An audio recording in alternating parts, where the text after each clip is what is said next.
நம்முடைய தொழுகை நம்மை பாவங்களை விட்டும் தடுக்க வேண்டும் என்றால், நம்முடைய தொழுகை நம்முடைய மனதை விருத்தி செய்ய வேண்டும் என்றால், நம்முடைய மனப்பாங்கை கட்டி எழுப்ப வேண்டும் என்றால், நம்முடைய தொழுகை நமக்கு வாழ்க்கையில் மகிழ்ச்சியை தர வேண்டும், கவலையை போக்க வேண்டும் என்றால், நம்முடைய தொழுகை உயிரோட்டமாக அமைய வேண்டும்.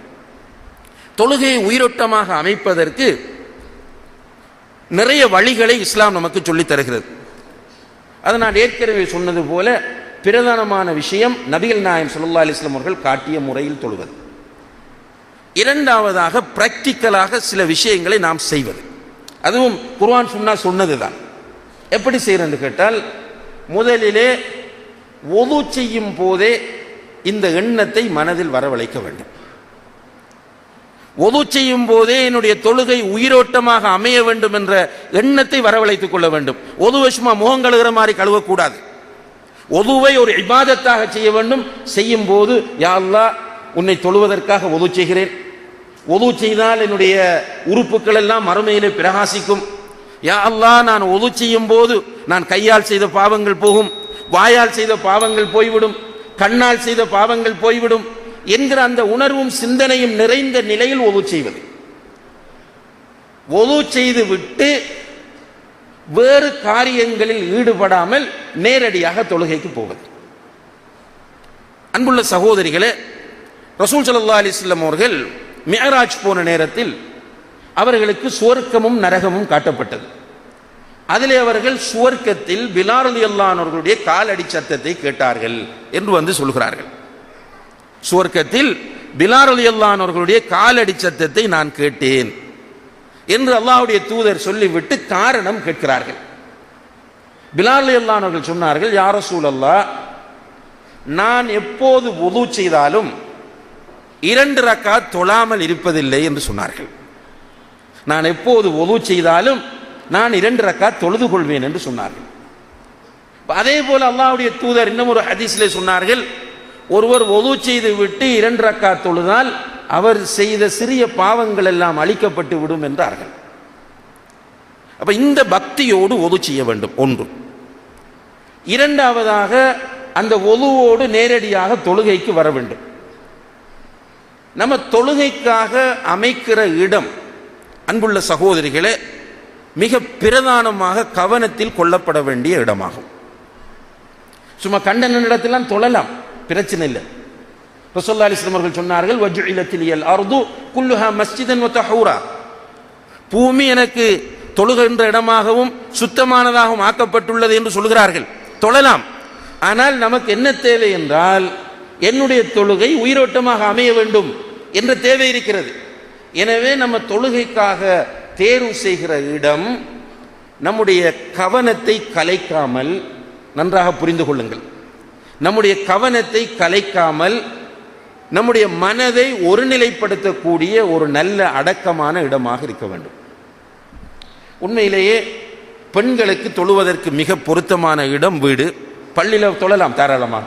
ரசூலுல்லாஹி அலைஹி வஸல்லம் காலத்திலும் பள்ளிவாசலில் பெண்கள் தொழுகைக்கு 5 நேர தொழுகைக்கு வந்தார்கள், அப்படி தொழலாம்.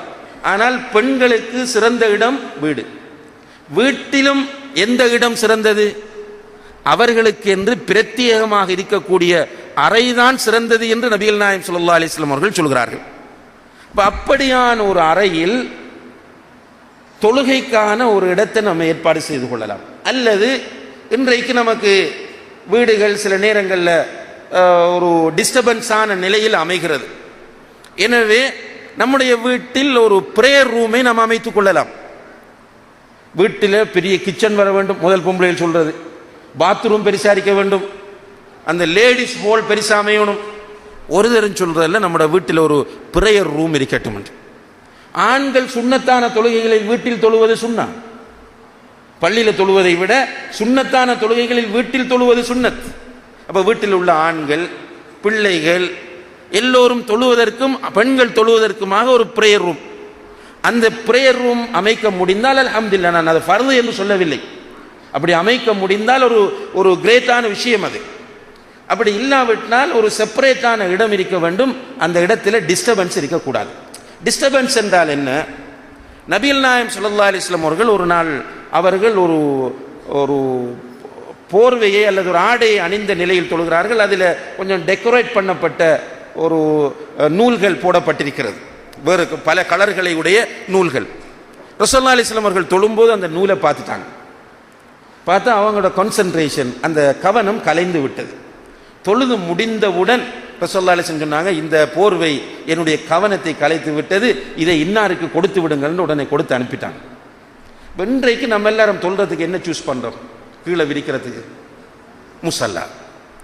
முசல்லாவில் என்ன இருக்குன்னு கேட்டால் காபத்துல்லா படம், மஸ்ஜித் நபவி படம், தவாப் செய்கிற மாதிரி சீன்ஸ். இதை கொண்டு விரிச்சிட்டு தக்பீரை கட்டி பார்க்க வேண்டிய இடம், சுஜூத் செய்கிற இடம் பார்த்தா முதலாவது காபத்துல்லா தெரியுது. மறு யோசனை வருது, நம்ம எப்படி காபாக்க போகிறது? எவ்வளவு பேர் நிற்காங்க, நம்மளும் போகணுமே, இதுக்கு எப்படி காசு சேர்க்கிறது? சைத்தான் கொண்டு போகிறான் அடுத்தது, இதுக்கு எப்படி பணம் சேர்க்கிறது? இப்படியே நம்முடைய கவனம் கலைக்கப்பட்டு போகும். அப்போ அந்த இடத்துல விரிக்கக்கூடிய விரிப்பு நம்முடைய கவனங்களை கலைக்காத ஒன்றாக இருக்கணும். இதை தயவு செய்து பிராக்டிஸ் பண்ணுங்க. நிறைய கேட்டிருப்பீர்கள், ஆனால் திரும்ப திரும்ப உம்ராவுக்கு ஹஜ்ஜிக்கு போய் வாராக்கள் தார அந்த முசல்லாவை தான் விரிப்பீங்க, அதில் படம் இருக்கும், அந்த படத்தை பார்த்தா சிக்கல். அப்போ விரிப்பு ஒரு டிஸ்டர்ப் பண்ணாததாக இருக்கணும். அதே நேரத்தில் அன்புள்ள சகோதரிகளே, சுத்ரா என்கிற ஒரு சட்டம் இருக்கிறது. சுத்ரா, சுத்ரா என்றால் தடுப்பு என்பது அர்த்தமாகும். தொழக்கூடிய ஒருவர் தனக்கு முன்னால் ஒரு தடுப்பை ஏற்படுத்தி கொள்ள வேண்டும். அந்த தடுப்பு கொஞ்சம் உயரமாகவும் இருக்கணும் ஓரளவு. அந்த தடுப்புக்கு மிக சிறந்தது சுவர். சுவருக்கு முன்னால் வந்து நின்றுட்டோம்னா தடுப்பா ஆக்கிக்கலாம். அல்லது ஒரு சேரை, ஒரு டேபிளை, அல்லது வேறு ஏதாவது ஒரு பாக்ஸை, ஏதாவது ஒன்றை ஒரு தடுப்பாக ஆக்கிக் கொள்வது. ஏனென்றால் சும்மா ஒரு ஓப்பனான இடத்துல போய் தக்பீரை கட்டணும்னா முன்னுக்கு பிள்ளைகளோடும் வரும், வீட்டில் கணவனுக்கு ஒரு தேவை வரும், நமக்கு முன்னால் அவர் க்ரோஸ் பண்ணுவார். இந்த நேரத்தில் நம்முடைய கவனம் சிதைக்கப்பட்டுவிடும். எனவே அந்த இடத்தை கவனமாக அமைத்துக் கொள்ளுங்கள்.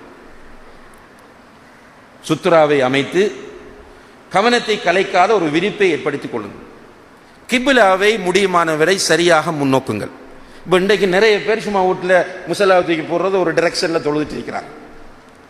யாருமே இதுதான் சரியான அக்யூரேட்டாக கிபிலாவா, அக்யூரேட்டாக நமக்கு பார்க்கணுன்ற அவசியம் இல்லை, ஒரு அண்ணளவாக நமக்கு இன்றைக்கு கிபிலாவை ஃபோனில் பார்க்கலாம். நம்ம வச்சிருக்கக்கூடிய இந்த ஆண்ட்ராய்ட் ஃபோனுகளில் கிபிலாவை காட்டக்கூடிய ஆப்ஸுகள் இருக்கிறது, பார்க்கலாம். அதை பார்த்து கிபிலாவை அமைத்துக் கொள்வது.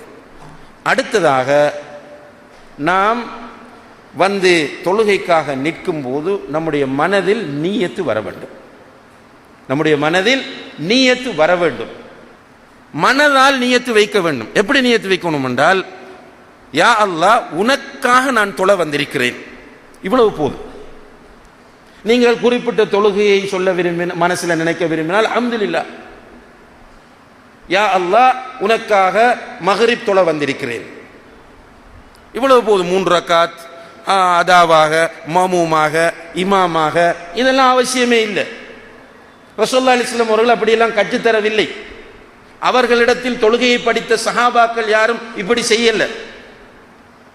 எனவே நியத்தை மனதால் வைத்துக் கொள்ள வேண்டும். யா அல்லாஹ், உனக்காக தொழ வந்திருக்கு. நம்முடைய பார்வை சுஜூது செய்கிற இடத்தில் அமைய வேண்டும். பார்வை எங்க வைக்க வேண்டும்? நம்ம சுஜூது செய்ய போகிற இடத்தில் பார்வை வைக்க வேண்டும். இப்போது நாம் பார்வையை சுஜூது செய்கிற இடத்தில் வைத்து விட்டு கையை தூக்கப்படும். கையை தூக்கும் போது என்ன சொல்றோம் என்றால் அல்லாஹு அக்பர் என்று சொல்றோம். அல்லாஹ் அக்பர் என்ற என்ன மீனிங்? அல்லாஹ் மிக பெரியவன். இஸ்மு தஃதீல் என்று அரபியிலே சொல்வார்கள், சூப்பர்லேட்டிவ். அதுக்கு மேல ஒன்றும் இல்லை. அப்ப என்ன சொல்றோம் பாருங்க, கையை தூக்கக்குள்ள கையை இப்படி தூக்க வேண்டும். சிலர் இப்படி தூக்குவாங்க, சிலர் இப்படி தூக்குவாங்க, அதெல்லாம் பிள்ளை. ரசூலுல்லாஹி அலைஹி வஸல்லம் அவர்கள் 2 முறை தான் காட்டி தந்தாங்க. ஒன்று, இந்த பெருவிரல் ஷோல்டர், தோள்பட்டைக்கு நேர வரக்கூடிய மாதிரி தூக்குறது, அல்லது காது சோனைக்கு நேர வர மாதிரி தூக்குறது. இப்படி தூக்கும் போது ஒரு ஃபீலிங் நமக்கு வர வேண்டும், யா அல்லாஹ், நீதான் மிக பெரியவன், உன்னை தவிர எவருமே சக்தி உள்ளவர்கள் கிடையாது, இந்த உலகத்தில் உள்ள அனைத்தையும் என்னுடைய முதுகுக்கு பின்னால் தூக்கி எறிந்து விடுகிறேன். தக்பீர் கட்டும் போது அல்லாஹு அக்பர் என்று சொல்ல வருகிற நாம் மனதில் என்ன ஃபீலிங்கை எடுக்க வேண்டும் என்றால், இந்த உலகத்தில் உள்ள ஏனைய அனைத்தையும் என்னுடைய முதுகுக்கு பின்னால் தூக்கி எறிகிறேன் என்ற அந்த உணர்வோடு அல்லாஹ் அக்பர் என்று தக்பீர் கட்ட வேண்டும். இப்ப பார்வை எங்கே இருக்க வேண்டும்? சுஜூது செய்கிற இடத்தில் அந்த பார்வை இருக்க வேண்டும். சுஜூது செய்கிற இடத்தில் பார்வையை வைத்துக் கொண்டிருக்கிற நாம் அங்கும் இங்கும் பார்க்கக்கூடாது. சிலாக்கள் தக்பீர் கட்டிட்டு அங்க இங்கெல்லாம் பார்ப்பாங்க. அப்படி பார்ப்பது ஷைத்தான் அவனுடைய பார்வையை திருடுவதாகும் என்று நபிகள் நாயகம் ஸல்லல்லாஹு அலைஹி வஸல்லம் அவர்கள் சொன்னார்கள். ஷைத்தான் அவனுடைய பார்வையை திருடுவதுதான் இது என்று நபிகள் நாயகம் ஸல்லல்லாஹு அலைஹி வஸல்லம் அவர்கள் சொன்னார்கள். எனவே கீழே பார்க்கப்படாது. அதே டைமில் தொழுகையில் அங்கும் இங்கும் பார்க்கக்கூடாது. அதே நேரத்தில் தொழுகையில் சிலர் நீங்க பார்த்தால் அவங்க பக்தி என்று நினைச்சிட்டு நம்மள ஈமான் கொண்டிருக்கிறோம், அல்லாஹ் 7 வானங்களுக்கு மேலே அர்ஷின் மீது உயர்ந்திருக்கிறான், இதுல மாற்று கருத்து கிடையாது, இதுதான் சரியான அகீதா. அல்லாஹ் 7 வானங்களுக்கு மேலே அர்ஷின் மீது உயர்ந்திருக்கிறான். இப்ப நிறைய பேர் என்ன நினைக்கிறாங்கன்னா அல்லாஹ் மேலே இருக்கான் தானே, எனவே மேலே பார்க்க ட்ரை பண்றாங்க சிலர் பக்தியாக. அதுல நீங்க குறிப்பா பார்த்தால் ருக்குவிலிருந்து நிலைக்கு வரும்போது இப்படி பார்ப்பாங்க. என்னன்னா அல்லாஹ்வை பார்த்துக்க அவங்க கையை தூக்குறதாக. இது பெரும் பாவமாகும். அல்லாஹ் அக்பர். பார்வையை வானத்தை நோக்கி உயர்த்துவது தொழுகையில் இருக்கும் போது பெரும் பாவம். ஏன் பெரும் பாவம் தெரியுமா? நபிகள் நாயகம் ஸல்லல்லாஹு அலைஹி வஸல்லம் அவர்கள் சொன்னார்கள், உங்களுடைய பார்வைகளை தொழுகையில் இருக்கும் போது வானத்தை நோக்கி நீங்கள் உயர்த்த வேண்டாம். அப்படி தன்னுடைய பார்வையை வானத்தை நோக்கி உயர்த்துகிறவர் அவருடைய பார்வையை அல்லாஹ் பறித்து விடுவதை பயப்பட வேண்டாமா என்று கேட்டார்கள். அவருடைய பார்வையை அல்லாஹ் பறித்து விடுவதை பயப்பட வேண்டாமா? என்ன அப்படி பார்க்கும்போது அல்லாஹ் பறிச்சிருவான் என்று நபிகள் நாயகம் ஸல்லல்லாஹு அலைஹி வஸல்லம் அவர்கள் எச்சரிக்கை செய்கிறார்கள். எனவே மேலே பார்க்கிறது ஹராமாகும். இதையும் தவிர்த்துக் கொள்ள வேண்டும். அதே நேரத்தில் அன்புள்ள சகோதரிகளே, பிசிக்கலி என்றால் நம்முடைய உடம்பு ரூஹானியத்தை பெறக்கூடிய முறையில் இருக்க வேண்டும் தொழுகையில். இதற்காக நபி ஸல்லல்லாஹு அலைஹி வஸல்லம் அவர்கள் சில வழிகாட்டல்களை சொல்றாங்க. ஒன்று என்னென்றால், நான் ஏற்கனவே சொன்ன மாதிரி ஒரு ஒது செஞ்சாலும் அந்த ஒது முறியாத நிலையில 5 வக்து 5 நேரமும் தொழ முடியும்னா தொழலாம், அதுல பிரச்சனை இல்லை. சுபஹுக்கு செஞ்ச ஒதுவோடு இஷாவரையும் தொழ முடியும் என்றால் தொழுது கொள்ளலாம், பிரச்சனை இல்லை. ஆனால் ஒவ்வொரு தொழுகைக்காகவும் வுதுவை புதுப்பிப்பது சுன்னத். ஒவ்வொரு தொழுகைக்காகவும் வுதுவை புதுப்பிப்பது சிறந்தது. இது ஒன்று. இரண்டாவது, தொழுகைக்கு வரும்போது மலசலங்களை அடக்கிய நிலையில் வரக்கூடாது. ஒருவருக்கு யூரின் போக வேண்டும், சலம் கழிக்க வேண்டும் என்ற ஃபீலிங் இருக்கிறது. ஆனால் அவர் என்ன பண்றாருன்னா டக்குன்னு தொழுதுட்டு போகும்போது ஒது செஞ்சுட்டு வந்து தொழுறார். இப்போ அவருக்கு இந்த ஃபீலிங் வந்து கொண்டிருக்குமா இல்லையா? எனவே அவருடைய அந்த தொழுகையை உயிரோட்டமாக அமைத்துக் கொள்ள அவரால் முடியாது. அதனால அல்லாஹ்வுடைய தூதர் சொன்னாங்க, அதுக்கு முன்னாடி நீ உன்னுடைய தேவையை நிறைவேற்றி விட்டு வா.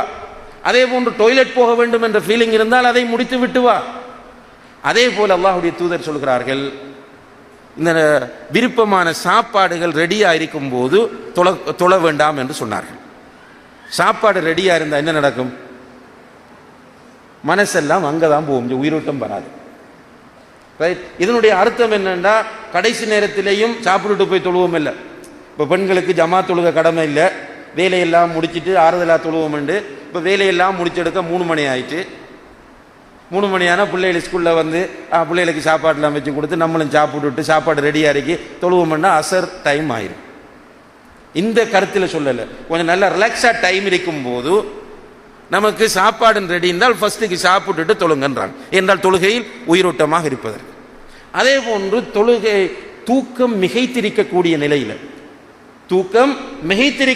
நிலையில் தொழ வேண்டாம் என்றாங்க. அப்போ பிசிக்கலி நம்மை நாம் ரெடி பண்ணி கொண்டு தொழுகைக்கு தயாராக வேண்டும்.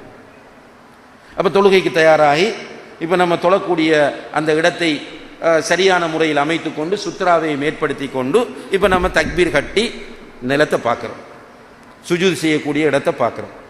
பார்த்துட்டு நம்ம ஓதக்கூடிய விஷயங்களை பொருள் உணர்ந்து நாம் ஓத வேண்டும். அன்புள்ள சகோதரிகளே, இப்போ இங்கே வந்திருக்கக்கூடிய உங்களிடம் நீங்கள் எத்தனை வருடமாக தொழுகிறீர்கள் என்று கேட்டால் நீங்கள் ஒவ்வொரு பதில் சொல்லுவீங்க. சில சகோதரிகள் நான் 50 வருஷமா தொழுறேன்னு சொல்றாக்கள் இருப்பீங்க. அதை விட கூட சொல்லக்கூடியவர்களும் இருப்பீர்கள். சில சகோதரிகள் நான் 5 வருஷமா தொழுறேன்னு சொல்றவங்களும் இருப்பீங்க. இப்போ 5 வருஷமாக 50 வருஷமாக தொழக்கூடிய நீங்கள் வஜ்ஜகத்து ஓதுகிறீர்கள்.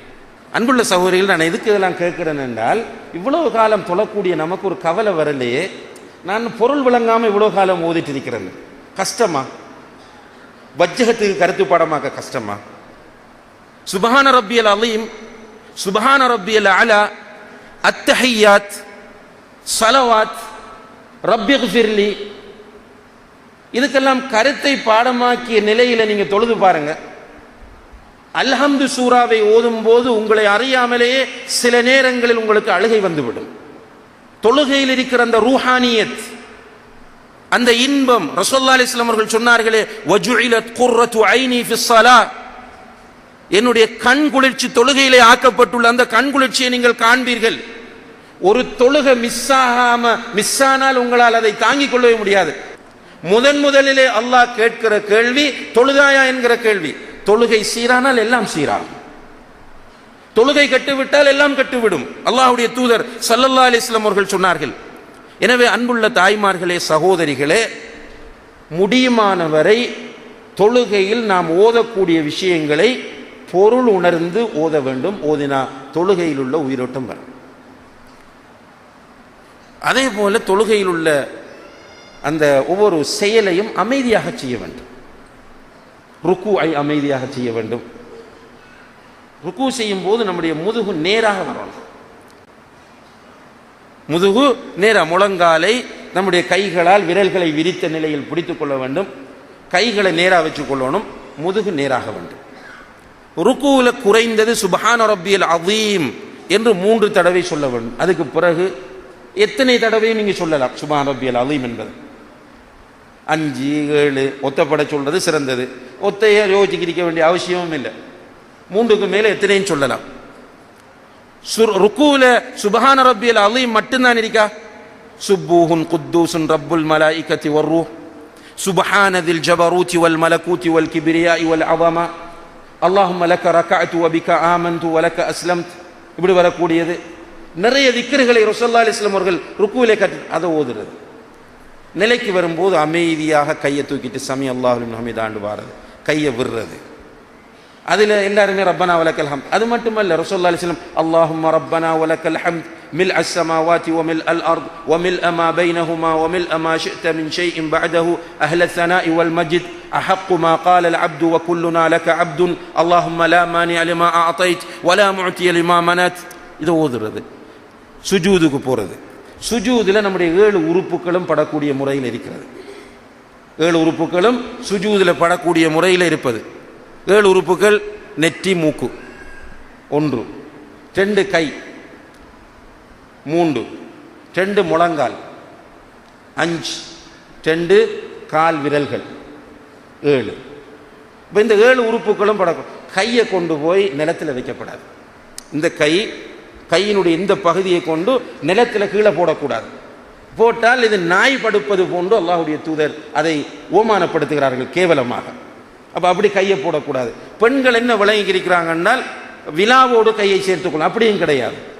கையை விலாவை விட்டு விரித்து இந்த கைகள் நேராக நிலத்தில் வைக்கப்பட்ட நிலையிலிருந்து சுஜூதுல ஓத வேண்டிய திக்ருகளை மேக்சிமம் ஓதுறது. சுப்ஹான் ரப்பியல் அலா குறைஞ்சது 3 தடவை. சுப்புஹுன் குத்தூசுன் ரப்புல் சுப்ஹானக அல்லாஹும்ம ரப்பனா வ பிஹம்திக அல்லாஹும்ம இக்ஃபிர்லி اللهم اغفر لي ذنبي كله دقه وجله واوله واخره وعلانيته وسره. இப்படி நிறைய வருது. சுஜூதில் இருக்கும்போது நிறைய துஆ கேளுங்க. ரசூலுல்லாஹி அலைஹி வஸல்லம் அவர்கள் சொன்னார்கள், ஒரு அடியான் அல்லாஹ்வுக்கு மிக நெருக்கமாக இருக்கிற நிலை சுஜூதாகும். சுஜூதிலே அதிகமாக துஆ கேளுங்கள். அப்படி கேட்டால் அது அங்கீகரிக்கப்படுவதற்கு தகுதியானது என்று சொன்னாங்க. என்ன மொழியில கேட்கிறது? அரபுல கேளும், அரபுல கேளுங்க. அல்ஹம்துலில்லாஹ். துஆக்கள் அரபுல பாடம் வேண்டாம், அரபுல சொல்லுங்க. உங்களுக்கு அரபி இல்ல துஆ கேட்க தெரியாது, அரபு பாடம் இல்லைன்றால் சுப்ஹான ரப்பியல் அலா என்பதை கட்டாயமாக அரபியிலே 3 தடவை சொல்லிவிட்டு அதுக்கு பிறகு உங்களுடைய மொழியில் நீங்கள் கேளுங்கள். கெஞ்சுங்கள், மன்றாடுங்கள், அழுங்கள், உங்களுடைய பிரச்சனையை சொல்லுங்கள். உங்களுடைய பிள்ளைகளுக்காக துஆ செய்யுங்கள், உம்மத்திற்காக துஆ செய்யுங்கள், உங்களுடைய கணவனுக்காக துஆ செய்யுங்கள். அதிகமாக துஆ செய்யும் போது தொழுகையில் உயிரோட்டம் அதிகரிக்கும். இப்படியாக நம்முடைய தொழுகையை அமைத்து கொண்டால் கண்ணியத்திற்குரிய தாய்மார்களே, சகோதரர்களே, தொழுகை உயிரோட்டமான தொழுகையாக அமையும். அப்ப தொழுகையில் ஒரு விருப்பம் வரும், ஆசை வரும், திரும்ப திரும்ப தொழ வேண்டும் என்ற இன்ட்ரெஸ்ட் வரும். இப்ப என்ன செய்யறோம்? ஓதுறதும் வழங்குறதில்ல, எப்படி ருக்கு செய்யறோம், எப்படி சுஜூது செய்யறோம், ஒன்றும் வழங்குற வேகமா. ஏன்னா நாங்க அடுப்புல சாமான் இருக்கும், சமையலுக்குரிய சாமானை ரெடி பண்ணிட்டு தொழுறது, அல்லது போன்ல ஒரு கோலை வெயிட் பண்ணின மாதிரி ஓடி வந்து தொழுறது, அது பெல் பண்ண உடனே எப்படி வேகமா தொழுது முடிக்கலாம் என்று பார்க்கிறது. இப்படி தொழுதால் அந்த தொழுகை சில நேரம் நம்முடைய முகத்தில் கசக்கி சுருட்டி எறியப்படலாம். அல்லாஹ் பாதுகாக்க வேண்டும். மேக்சிமம் நம்முடைய தொழுகை அல்லாஹ் அங்கீகரிக்க வேண்டும்.